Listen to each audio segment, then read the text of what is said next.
Awaiting President Donald Trump's signature is a bill authorizing a $700 billion budget for the military, including billions for Connecticut's submarine industrial base and more attack submarines. The House overwhelmingly passed the bill on Tuesday by a vote of 356 to 70.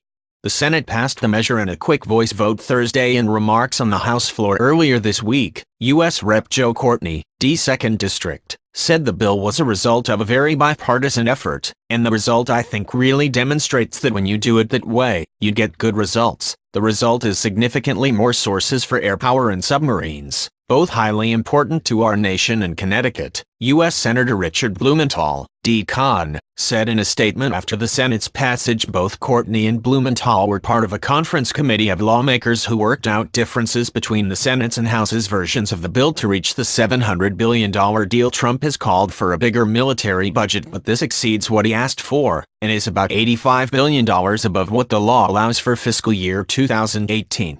Military officials have argued that budget uncertainty as a result of temporary funding measures known as continuing resolutions has hampered their operations and readiness.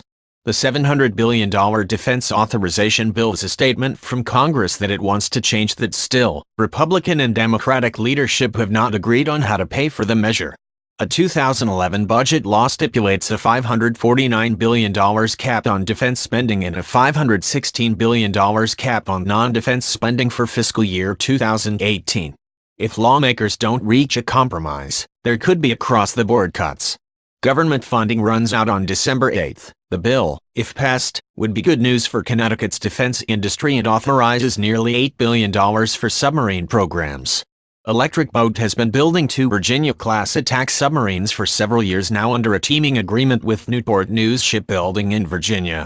EB is also the prime contractor for the Columbia-class program, a new fleet of 12 ballistic missile submarines to replace the current fleet of so-called boomers, which entered service in the 1980s.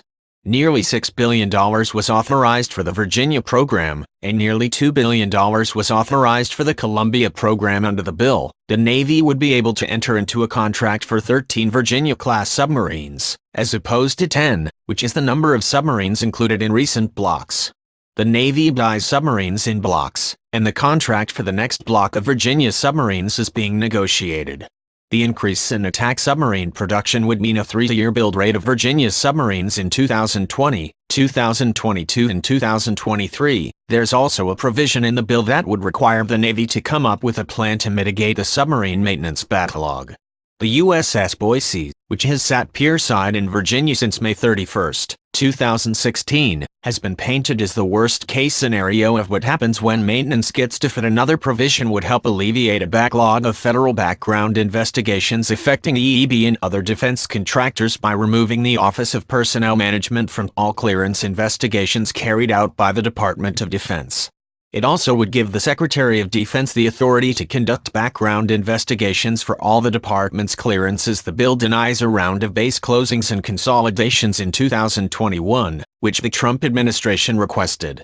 The Naval Submarine Base was on the list for closing most recently in 2005, and was narrowly saved.